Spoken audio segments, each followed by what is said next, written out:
Good morning again. This is Jessica Pettit, and in our final installment of our diversity webinar series, today we are going to talk about being a better ally to all. And the reason why I like to kind of close out with this particular uh, way of having a conversation is that I think that it's important. First off, a lot of ally programs start off with like how to start somewhere, start at being an ally. And I think it's important that every single person is an ally to someone about something already. And there may be other areas of identity or experience or something that you're still learning about. So using the language of being a better ally to all means where you're already doing great ally work, why not do it even better? Like think about even more complications and areas that you're like, I have never thought about that before in my entire life. Well, welcome to, the first step. So I wanted to kind of be inclusive of all of those kind of experiences. A lot of times there's a lot of pressure on allyship, especially if you have a visible, subordinated, or marginalized identity, that you then get some kind of like GPS coding downloaded so that you know how to be an ally or advocate for everyone and every subordinated and marginalized identity. And that is not true. And you should not expect that of other people. But more importantly, you need to be aware that you don't automatically come with the updated software. Like you're going to have to keep working and learning across different identities and different experiences. Again, if you have any thoughts or comments now or eventually, you're welcome to send me a text message at 202-670-4262.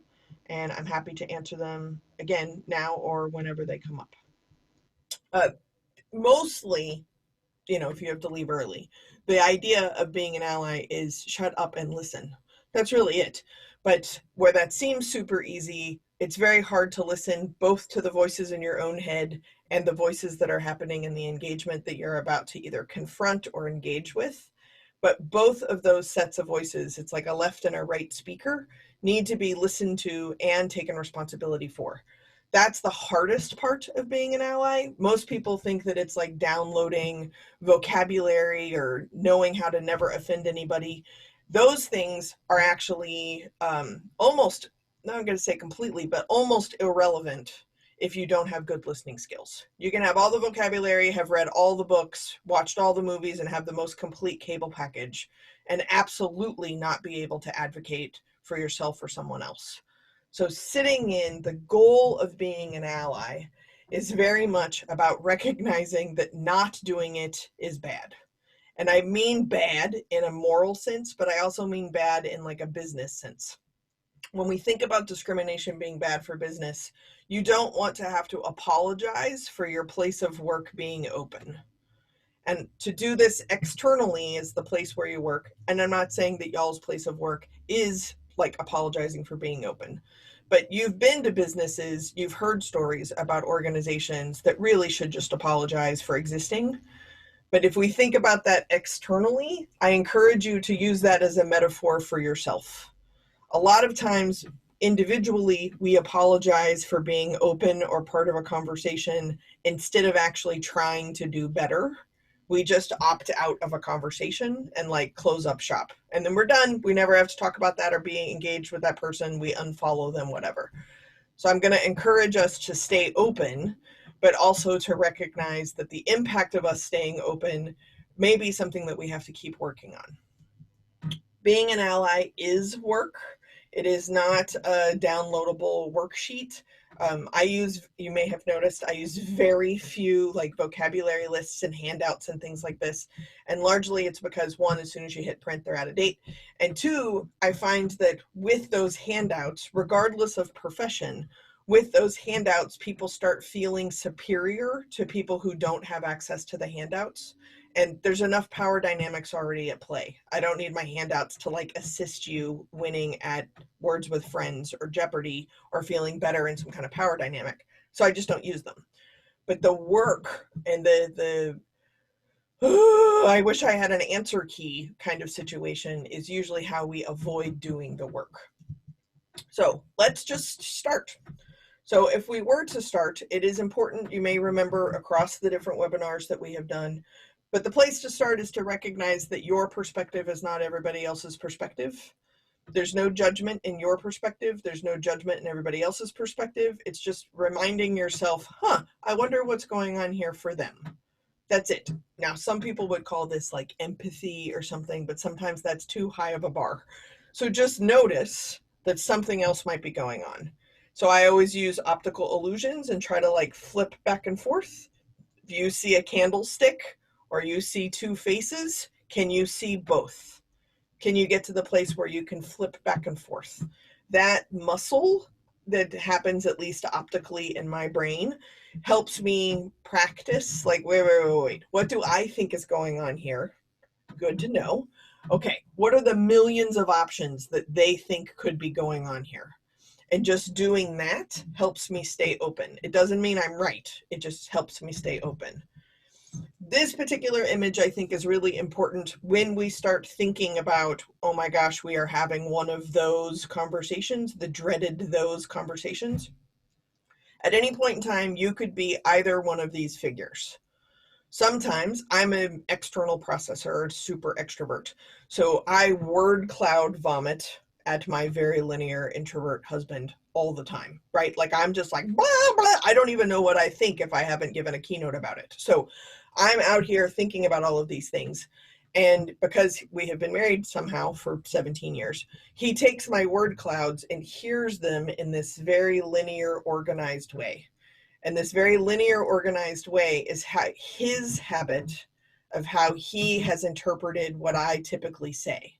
That doesn't mean it's accurate, right? I'm actually doing a word cloud. I don't even know what my own point is. And look, I'm about to disagree with myself. Fun facts: marrying a logic professor when you disagree with yourself all the time, very dangerous. But it is also the case that you could be entering a conversation with the very clear expectations of what's going to happen. Everything is going to be fine. And all of a sudden, you start speaking. You're all organized. You know exactly what's going on. And happens. And you're like, what's going on? The point is that this is not an image of miscommunication.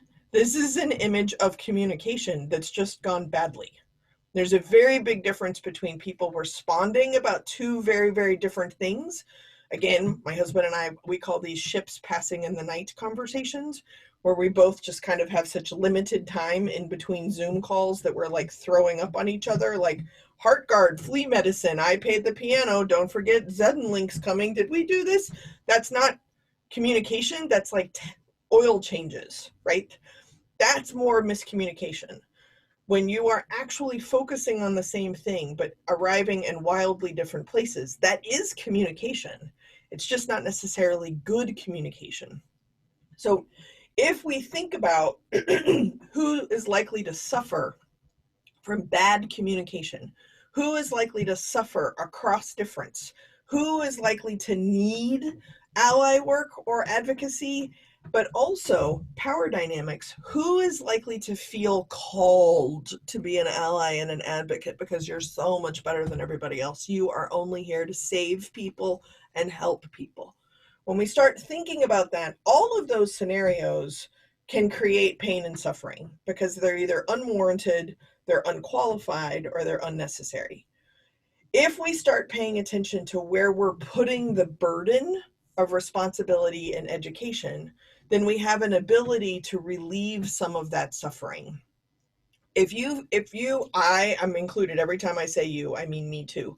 But if at some point in time I'm like, oh, why do I always have to do all this homework? Can't you just give me like the download? I would like Racism 18.7 to download overnight. That would be great. I think I have enough storage space. Like if that could happen, it would already have happened. And to be honest, because of power dynamics, most people just ignore the updates and like prefer to work on this the old way because that's where we're comfortable. So if we can claim our own burden and we can take responsibility, I believe the easiest thing to do is to claim the burden and take responsibility from our dominant privileged identity spaces, because then it doesn't feel as much like work. But if we can do that, then we're not burdening people who are already subordinated or marginalized to also do education for us. That's how to kind of unravel that suffering, but also do your own work.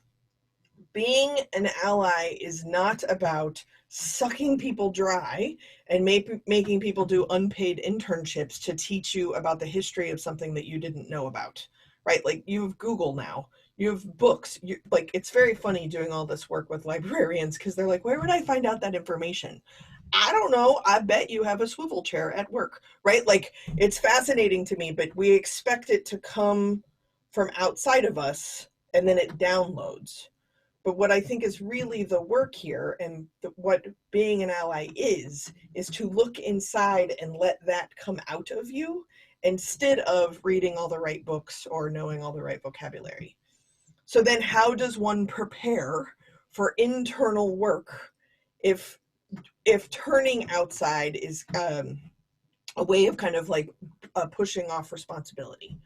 So the idea of preparation is to leave room for edits. So I know that I've mentioned this in some of the other calls, but I just, at this point, when we're kind of culminating everything together, a lot of times I hear like, I'm colorblind, I'm not sexist, I'm not homophobic.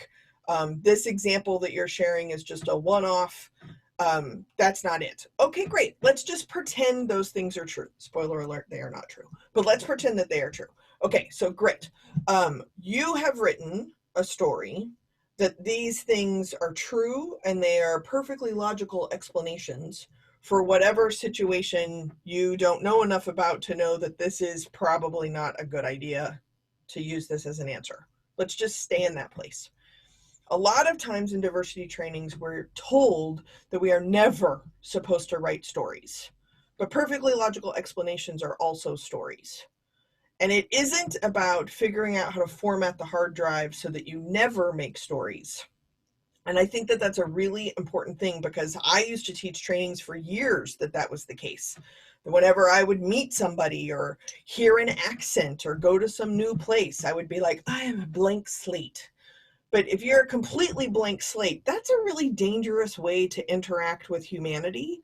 Because if we start thinking about like chivalry or civility or social norms, whatever, if you're a blank slate, you're throwing all those things out too. You don't get to pick and choose how to be polite and also a blank slate. You also, I don't think it's a good idea to even expect you to show up as a blank slate, because you also need to feel safe and prepared. And what we mean by safe and prepared is very subjective and very comfortable, but you're going to do it even though it's kind of unnecessary and often like way overshooting what is actually appropriate. You're still going to show up in a way that is safe and prepared. Between those two realities is where you write your story. So it's not about never writing a story. It's about taking responsibility for the fact that, of course, you write a story. Now, can that story become more accurate? We don't like to admit we're wrong. But if I write a story before I've even entered a room, right? Like, let's say you've been invited to a party. And side note, social distancing and all this stuff is not in place anymore. We can remember, right? Go back to the Wayback Machine. Remember gatherings? So you're preparing to go to the gathering. I am a triple Virgo. So anytime I prepare to go to a gathering, that involves at least one tote bag and snacks, because I don't know what kind of food they're going to have. Do I need bug spray? Do I need sunscreen? Do I need a beach towel? If I have those two bottles, it usually comes with the beach towel, which usually comes with my sun hat, even if I'm indoors. What if we go in the backyard? That is preparation, but it's because I want to be prepared, and I've uprooted this. I don't like asking people for help. So I bring my tote bag everywhere I go that is full of everything I could possibly need, and obviously am surprised by needs that I did not plan for in my tote bag, but it'll be in the tote bag next time. We all have that friend who has like duct tape in their purse because at some point in time they needed duct tape. Now it just lives in their purse. If you write a story to feel safe and prepared, we also write a story from our lived experience and how we are going to interact in this particular scenario. And often we have written the story before we've even entered the scenario. We are thinking about entering the scenario. Poof, story exists. So what I'm suggesting is that we print out the story triple spaced with extra wide margins. So then when we actually engage, We engage in a curious and generous kind of way. So if I hand, let's say Karen, I hand you my story about where we are going to go to lunch, I now have given like all of my assumptions that I've taken responsibility for over. And then I actually shut up and listen to where Karen wants to go to lunch. Karen, truth be told, has no interest in going to lunch with me. She'd rather do filing than go to lunch with me.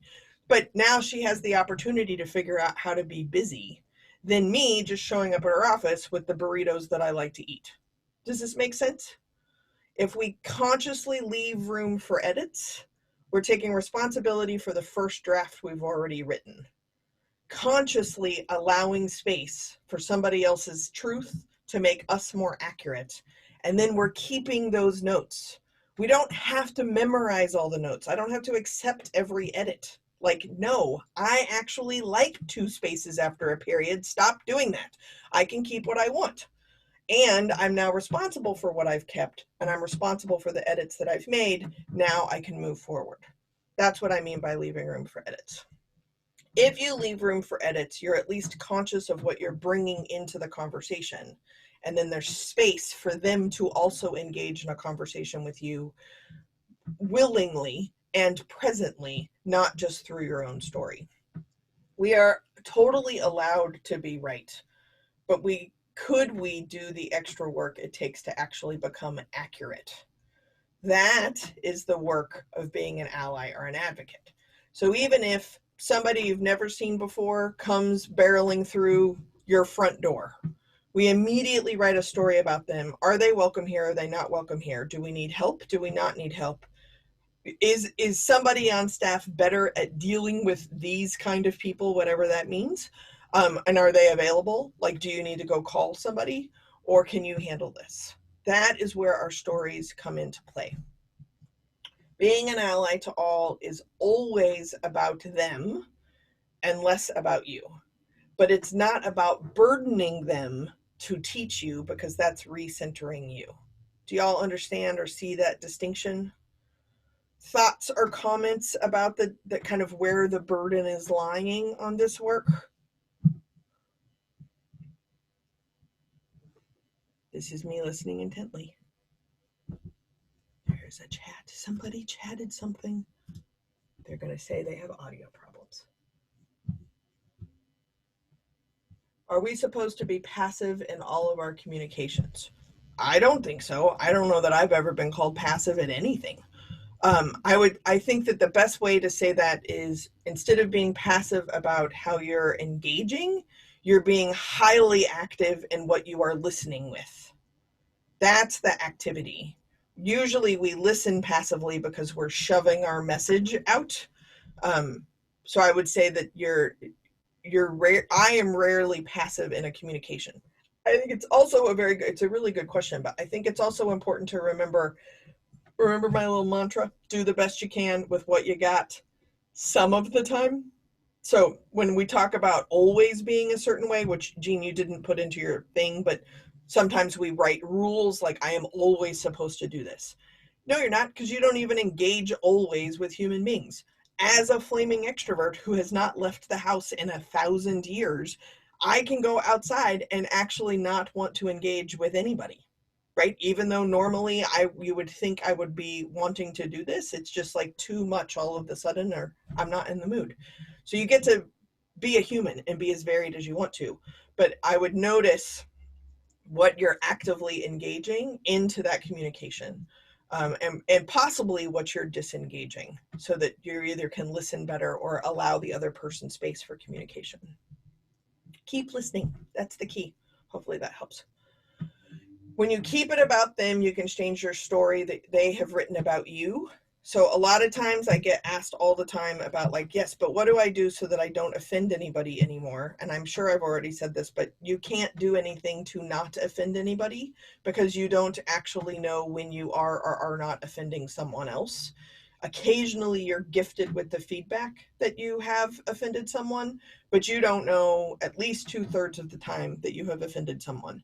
So trying not to do that is not really the right goal, right? Like, if you're trying to learn how to make bread, so that the world's literacy levels increase. Those are very unrelated things. So make sure that what you're working on is related to what you are actually trying to do, and other people will witness that and your own change of behaviors and your own way of approaching things in a different way. And then they also can leave room for edits for the story that they've written about you. This is another time reminder. If you have any thoughts or comments or questions, please feel free to text message 202-670-4262. How does keeping it about them change their story about you? So this is a really great example. I'm hoping that all of you have experience, or great question, I should say. All of you have experience with someone who has evolved and changed. Yeah? You can, those of you that I can see your faces, feel free to change or shake your head. So if you have ever met anybody who's like evolved and changed, you don't often believe it at first, because they're, at least I don't, but often believe it at first, because I have a long history of a very solid, consistent pattern of behavior. So then as that begins to change, it takes time for me to trust that that change is going to stick. And then when I realize that it does, I can change my story about the other person. So like the example that's coming to mind right now is my brother and I both have been sober for over a decade. I've been sober for 17 years. My brother has been sober for 13 years. I always have to remind him that I have been sober longer.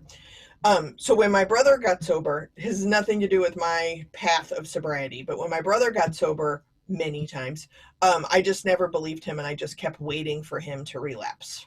So that's actually not supportive, right? Because I'm like, oh, look, you're looking good today. Let's see how tomorrow looks.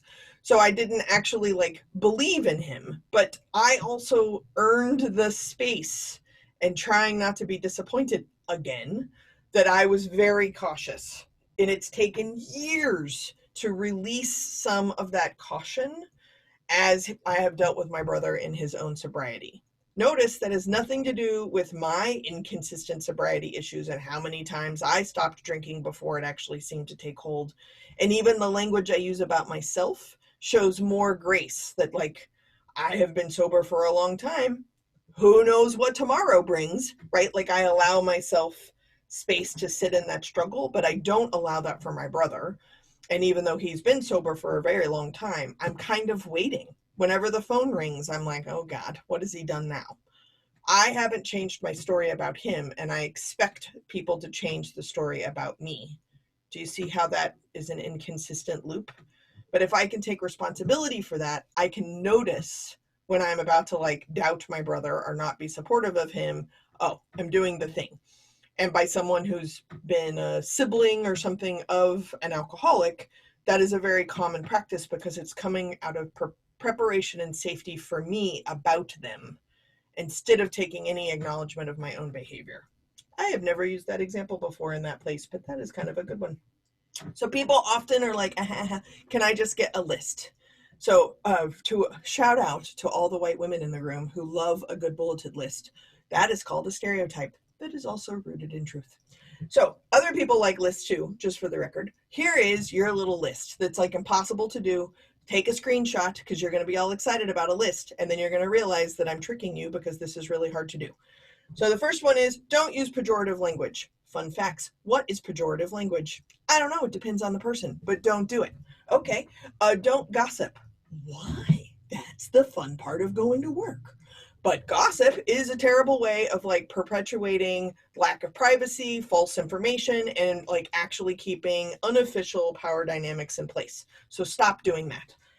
Respect privacy. How do I know if it's private until I cross the line? We don't, because we don't actually engage with each other in this way, but it's on the list.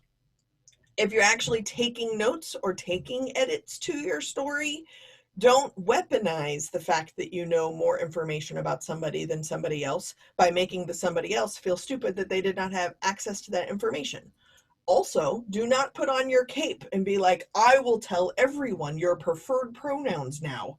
That is also super awkward because it is a possibility that that person does not want other people to know these things about their lives. And there's also a possibility where someone could be really grateful that you just like plaster that out there because they don't know that that also feels really terrible. Welcome to having to listen. When you're avoiding exclusive behaviors, this looks super good on paper and you forget, right? You have a 30-minute break to go outside to the ice cream truck. Remember outside? Remember ice cream trucks? You got 30 minutes. You can like, hey everyone, I'm going to go do this. And you will inevitably forget someone. Did you exclude them on purpose? Maybe. Who's the person, right? You have all, me included, have purposely excluded somebody. And then if we got called out on it, we came up with a perfectly logical explanation for it. Instead of just saying like, yeah, the idea of eating an ice cream cone with you is not fun. I'd rather not eat ice cream. We're not willing to have those conversations, but we don't even have to have those conversations if we just left room for edits. Paying attention to micro inequities or microaggressions. There is not a workplace culture or a home life culture where microaggressions do not happen. So if some reason you think that you work in some magical place, just know you don't, because the few texts that I have gotten have been very much about like, what do I do about this?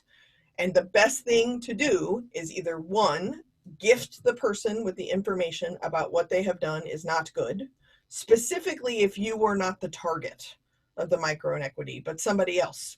If we're sitting in a meeting, you can very easily be like, whoa, whoa, whoa, whoa. I think you've interrupted people. Like, maybe hold on 1 second. Were you going to say something? Like, facilitate people being able to speak and not being interrupted. Those of you that are super duper verbal like me, I used to go to staff meetings and our supervisor gave us poker chips. And you were allowed to speak, but every time you spoke, it cost you a poker chip. And until everyone else's poker chips were gone, there was not a free-for-all conversation. That puts a lot of pressure on people who don't want to talk in the meeting, but they also now have a lot of power because they don't ever have to talk. And then that means nobody else gets to talk, which, fun facts, is how meetings could end early, right? But like, what are you doing in the office right now that you're unaware of that actually have impact on other people? It's particularly important if you live with roommates. There are things that your roommates do that drive you insane. There are things that your partners do if they live with you that drive you insane. And there's other things that you can just kind of gloss over because you like the person. Tone is a really great example of this. There are people who can use all kinds of sassy tones with me, and I am completely fine because they're just having a bad day that had nothing to do with me. Somebody else uses the wrong tone with me and I will go completely, I think the actual theoretical word is called apeshit, but I will either go apeshit internally or externally because of someone's tone in the same 10-minute period where I have tolerated someone else's inappropriate tone. That's on me. So that's what I mean by kind of noticing those things. Being an ally or advocating for those things is actually just starting to keep track and notice when they're happening to other people instead of you. Because that practice of helping when there are other people other than you, that practice will actually help you realize, when are you doing this to someone else? When are you cutting someone off? When are you finishing someone's sentence? When are you speaking on behalf of somebody else? When are you interrupting? Who do you automatically have take notes? Like, who gets to do the administrative tasks? Like, thinking about those particular patterns, even if it's not something that we typically come up with a microaggression around race, gender, sex, age, even the position within the org chart, like, it's somebody's birthday. Who's in charge of making the cupcakes? One of the last jobs that I had before I started my own business, because I got fired all the time, the person who was in my office space before me, they had a completely different job because of course there's the annual reorg of where every office is. But the person who lived in the office that I had prior to me made really great cheesecakes. So when I got started and it was somebody's birthday, they were really disappointed that there was no cheesecake. And everybody looked at me and I was like, fun facts, you do not want to eat anything I have baked. That you're welcome. That's the birthday present right there. But because I was in the office and I wasn't even connected to the history, there were expectations that I was disappointing people, which also happens to be a huge trigger of mine. So then I actually felt the need to buy cheesecakes out of my own pocket because somebody I never met used to make good cheesecakes, and then they would all compare them to her cheesecakes. So there was no win, right? Those things are happening at work. Those things are happening in your family. Those things are happening with your friends. Those things are happening on Zoom, right? It can happen all the time. Which ones are you doing, and can you take responsibility for them? There you go. There's your list. End of webinar. Except y'all don't want to do this stuff. I don't even want to do this stuff. I certainly don't want to do it like consistently and all the time. Have you met the people that I'm interacting with? No, I'm not interested in that. Plus, there's this one person, they're an excellent source of gossip. I get it. So if we're not actually just going to be consistently, fantastically responsible people, then what do we do? This again is where golden rule and platinum rule come in, right? The golden rule, the idea is that you're going to treat everybody the way you want to be treated. And since you're saintly, everybody is going to love that, right? This is when you actually begin to acknowledge some of you are not saints. Don't point your finger at people. I'm talking about you and me. So then the platinum rule is actually engaging and listening and paying attention to someone else some of the time, right? And this is a very I want to use the word aggressive because Jean's question was about being passive, but this is a very conscious choice that, okay, I'm going to try and do this, make a better connection thing. So first thing you can do is start asking questions. For super extroverts like me, I still get to talk, but I'm talking by asking questions to find out more about you. I'm soliciting edits or information out of curiosity and generosity, not out of gathering game show facts. It's a very big difference. What's the intention behind your questions? Asking questions gives space for someone else to engage with you. Are you guaranteed a communication partner? Nope. Have you ever asked somebody 5,000 questions and they have absolutely never actually answered you in any kind of way? Or they do one word kind of answers, even though you intentionally gave a word cloud? Here's a tip. They don't want to answer your questions. They're giving you that message. It's just not the message that you're looking for, so you keep trying. Okay, great. Why don't you find out how they want to be engaged with? This is the equivalent of when I do diversity work with different boards or different organizations, and they're like, there's an empty chair at the table and the door is open. Where are they? Well, you haven't gotten up out of your own comfort zone to engage with people who are different than you, to show you have a story and habits of doing things that are wildly different than the story they have about your organization, so they don't feel invited, whoever they are. Because you're not actually inviting, you're waiting for someone to show up. Waiting for someone to show up is not an active invitation. So what are you doing to actively listen and engage and invite someone to connect with you when you are not guaranteed that they will accept the invitation? That's the work of doing an ally work. Okay, so here's kind of a list, except it's a little more challenging, right? Shut up and listen. We can't really say shut up and listen, so I just say listen, but the shut up is implied. Asking appropriate questions. What means an appropriate question? If somebody asked you that question, would you mind answering it? That's the first tip. Some of us are oversharers. That's not a good measure then, because you're like, sure, I'll tell you about my weekend. Nobody wants to know about your weekend, right? Especially if you're all excited about talking about it. Nobody wants to know. Okay, great. Would you ask your grandparents this question? Well, I don't know if you've met my grandmother, but she's even worse than I am. Okay, great. Would you ask a total stranger's grandmother this question? These are very good kind of monitors. Often what is so fascinating when we start talking about appropriate and inappropriate questions, we go straight for the gold, because the most inappropriate question that people start thinking about is genitalia of trans people. Hi, this got very escalated, right? How did we get there? Or it's the questions where we're seeking game show information. Where are you from? No. Where are you actually from? Yeah, I know. But where are you from? right? Like what you're trying to do there is get information that they know that you are trying to get that information, which is why they are jerking you around by not giving you that information. You're not entitled to the information you need in your little box set of information. You asked once, they gave you the answer. You're done. That's it. That's what I mean by appropriate question. If you know your boundaries of what you are good at listening to and what you are bad at listening to, notice I did not say answering, but I said good at listening to and bad at listening to. If you know what you are bad at listening to, this is where friends, colleagues, coworkers, the internet comes in, is that you can refer someone to somebody else who is a better listener in that category. That's fine. There's nothing wrong with that. That's taking responsibility for, like, I'm probably not the best choice of this topic. But you also need to recognize that the person who's engaging with you in this topic give them some agency. They have done a resource inventory and determined, Lucy, you're it. You are the best person for me to talk to about this. There is a very good chance that Lucy's like, no, bad choice. I don't know what's going on. I'm like on chapter 3. I don't know. Hold, please. Nope. In their life, you're it.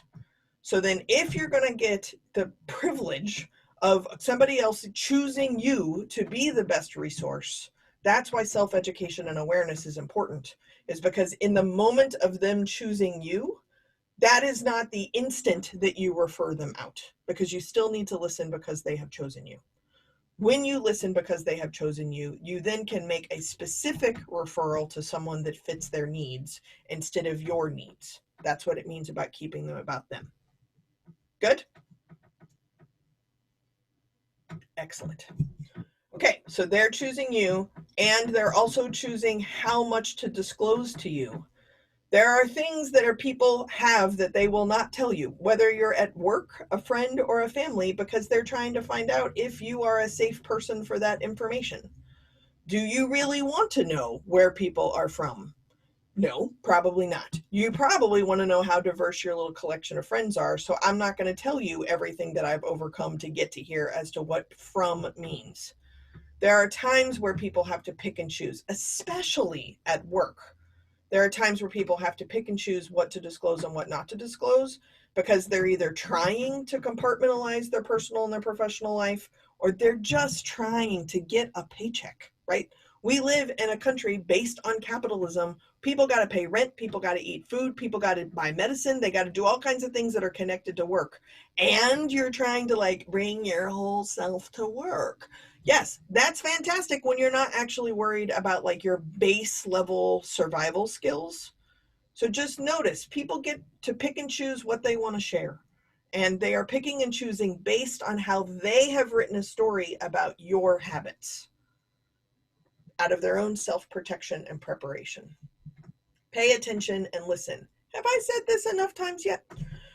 We all have used bad listening skills. It's not like this happened in 4th grade and we got over it. You know, within a 60-minute period when your listening skills were intact and when they weren't. So be responsible for that and notice. Just pay attention to yourself, your internal voices, and be like, you know what? I am not available today. Okay, if you're not available today, and yet here you are because you got to like get a paycheck. If you're not available today, maybe today is not the day for outreach phone calls, right? Maybe yesterday was, and that's why you're not available today. Okay, but you need to be able to be responsible for who and how you are. And that level of responsibility will not just address like different identities and lived experiences, but it will also enable you to be a person, to actually be a 3-dimensional human being who is complicated. That's a very big distinction between us trying to be perfect all the time or never engage. What is that? What is the pattern? What is happening? That's your responsibility. That's my responsibility. Asking questions respectfully, very important. Remember, the other person knows themselves better than you do. This needs to be a tricky point, because I think what's important is people know their own stories better, but they don't always know their own habits better. So there is kind of a line there. Somebody outside of you can tell you a lot more about your truths than you can, especially if you haven't taken responsibility for yourself. But when we're talking about disclosure, Somebody else is making choices based on what makes them feel safe and prepared. Allow them that space. Being an ally or an advocate is about navigating that space in cooperation with them, potentially on their behalf with their permission, not for them. It's a very different thing. Being an ally to all is about them and less about you. Notice where you're centering the work. If we can kind of focus on 3 kinds of knowledge, I think I've talked about this as well with y'all before, but there's what you know, there's what you know you don't know, and there's what you absolutely have never thought about that you didn't even know you didn't know. So sometimes when somebody has chosen you to disclose something, you didn't even know, you did not know that information. It is also the possibility that somebody hasn't disclosed something to you because they just assume you know. They didn't know you didn't know. So then you get all like, oh my God, they think I'm a terrible person because they didn't tell me about this. Or they thought you were there, right? Like, oh, I didn't even, whatever. This is miscommunication. This can also be some choices. But instead of centering like their knowledge and what they're sharing with you on you, your perfect little angel self, why don't you pay attention to what you do know, what you know you don't know, and the ever expanding category of what you don't know you don't know. If we can pay attention to that and take responsibility for it, then we know who and how we are when we show up in the conversation. Another shout out for those of you watching the recording, feel free to text message. Happy to help. In doing your own homework, I think that this is also an interesting thing, is that I guess it was last year, I was walking around Pride in Seattle, and there were words I didn't know and images I didn't know and things I didn't see. And I remember distinctly thinking, like, you do this for a living? Aren't you supposed to know what all of this means? Well, to be completely honest, I did know what all of that meant in the 1900s and maybe the early 2000s. We're 20 years into the 2000s. I don't know everything. I've been talking to y'all for 51 minutes. I haven't checked Google. Who knows what new words have existed? Why do I feel entitled to know everything? That's a good question for my therapist. But number 2 is, why do I feel entitled to know everything and time be frozen? In like 2001, I think was really my like peak year of vocabulary. Okay, so I'm asking the rest of the world to freeze in 2001. Imagine what our haircuts looked like. No, we don't want to do that. We need progress. Do not freeze in vocabulary. And I can intellectually understand that, but I do feel entitled that I'm supposed to get some kind of like software upgrade with new words.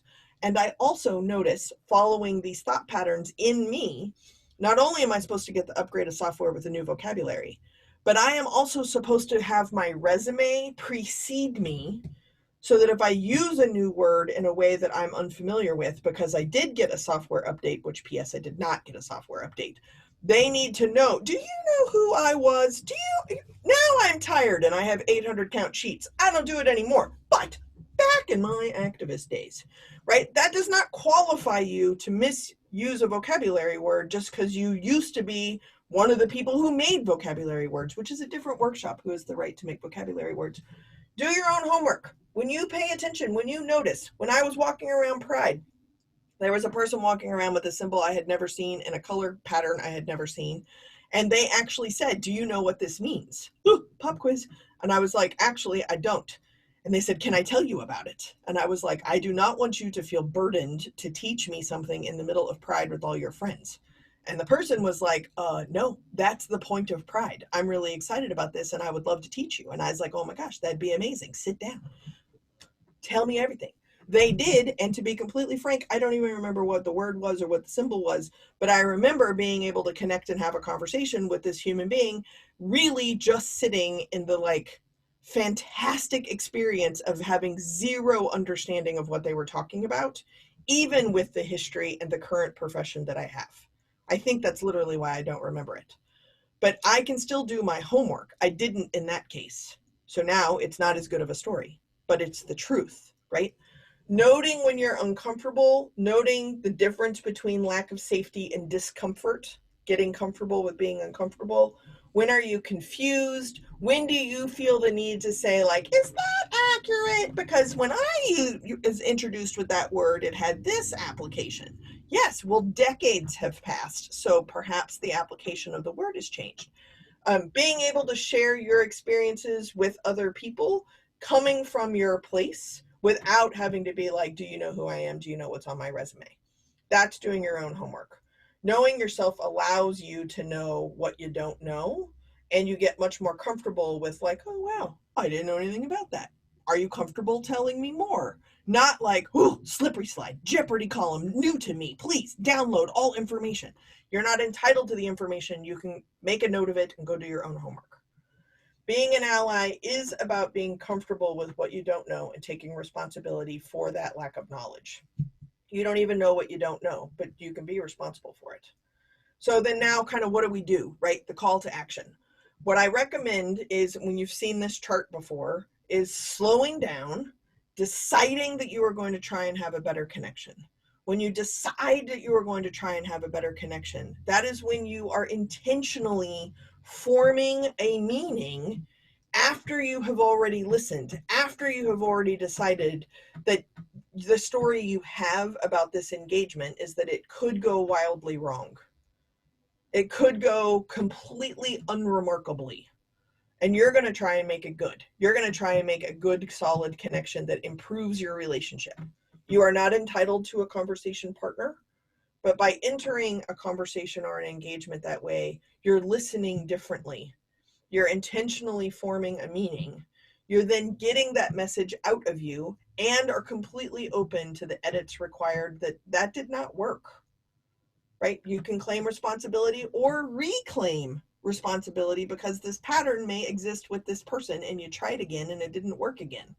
Okay, then you're going to make meaning of that conversation. Is your connection with that person better, the same, or worse? You're not necessarily accurate, but this is the part you can take responsibility for. And then once you understand the impact on the connection, you repeat the process. This is actually a chart that I used to keep near my computer when I would write emails, because I am the person who writes those emails. You can do it before phone calls. You can do it before face-to-faces. It's really helpful if you're going to like need to de-escalate or defuse your own feelings or your own anxiety about whatever kind of engagement you're getting ready to talk about. So back to Jean's question earlier, to engage in a communication process like this is exactly not passive, because it is very engaged, it is very paying attention, and it is very much being aware of who and how you are and how you're entering the conversation. So hopefully that's helpful. The last thing, I was talking about this to some of y'all over text and you asked for the information, but I did just start a book club to go through the activities in my book around self-reflection. So I just wanted to make sure that you were aware of it if you were interested. But what I'm hoping to do in the 3 minutes that we have left is, I did not get any text, surprise, but I want to see, like, if that is where being an ally kind of were to land, what are the specific things that you find easy in doing ally work, and what are the specific things that you find that are hard in doing ally work? I'll stop share so that we can actually like engage in a conversation. You can use chat or you can text me.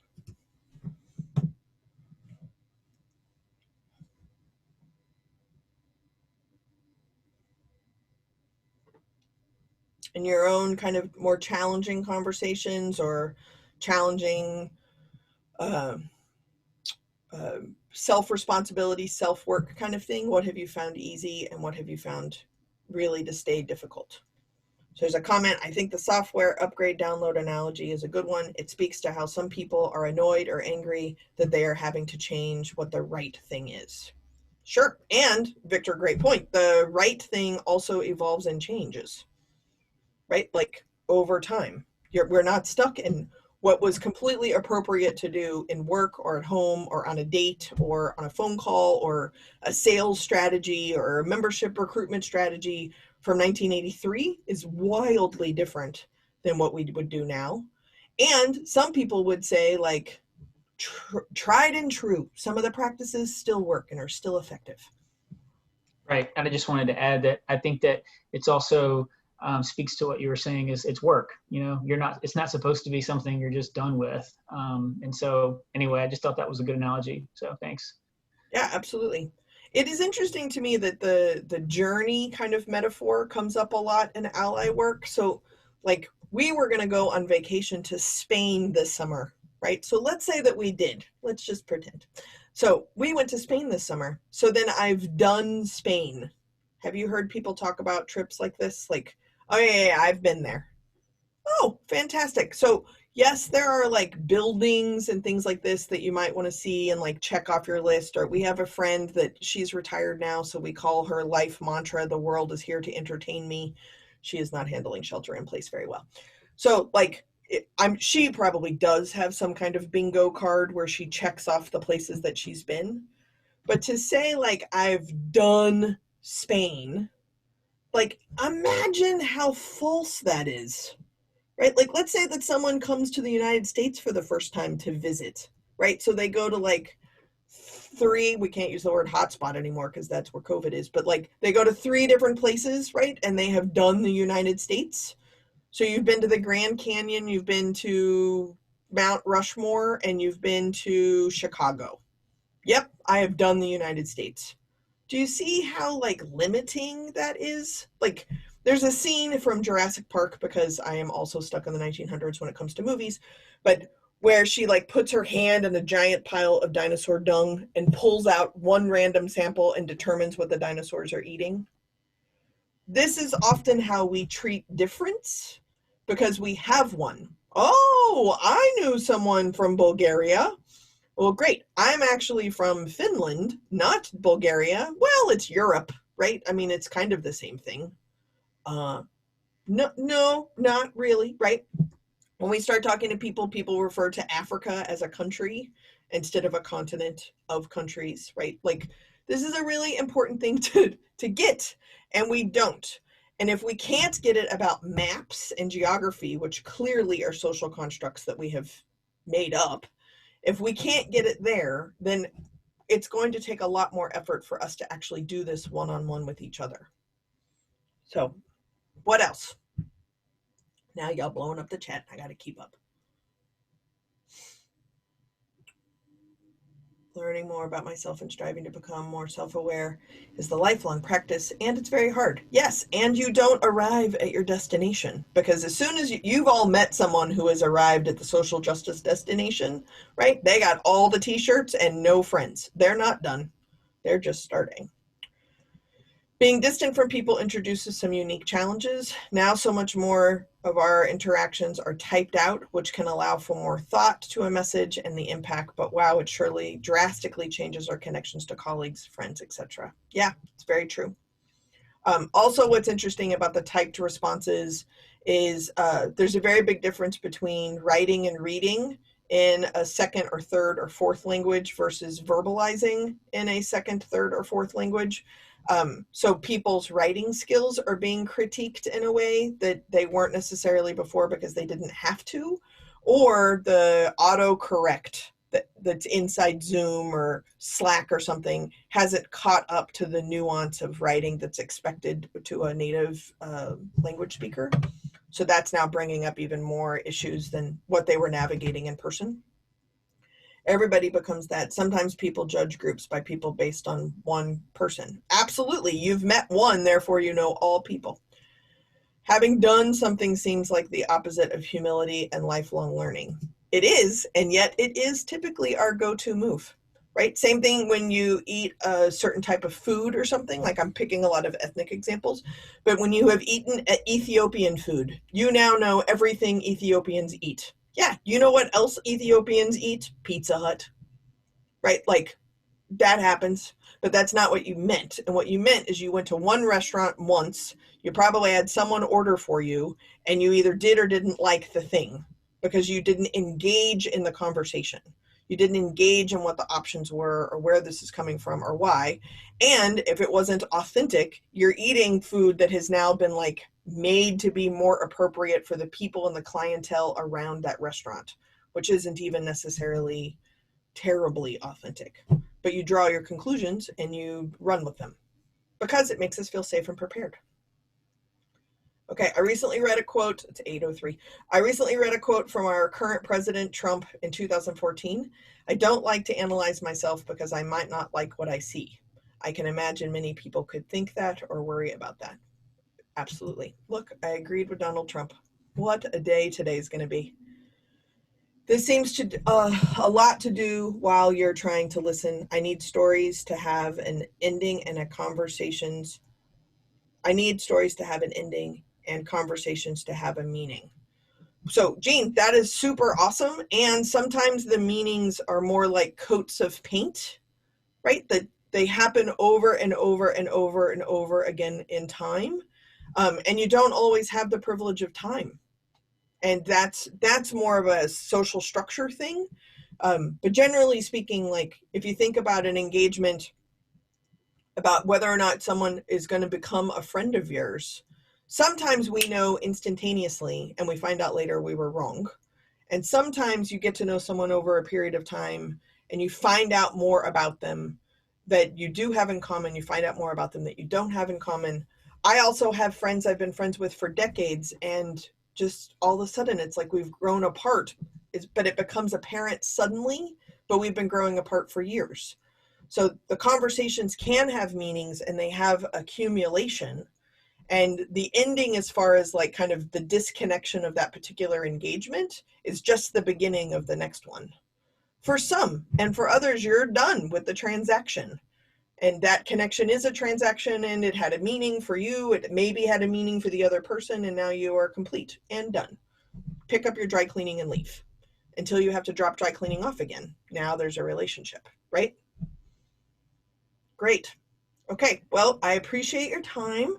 If there's anything that I can do, you are welcome to text message me. I know how much you're going to love this eventually, but you can text message 202-670-4262. 202-670-4262. Thank you for being part of this series. Hopefully it has been thought-provoking and maybe even helpful. So Thank you. You're welcome. Thank you. Happy Wednesday. Thanks, Jess. This was really you so interesting and much. helpful. Thank you. Absolutely, you're welcome. Thank Sorry I you. was late, but it couldn't be helped. No, technology, it happens to all of us. Bye.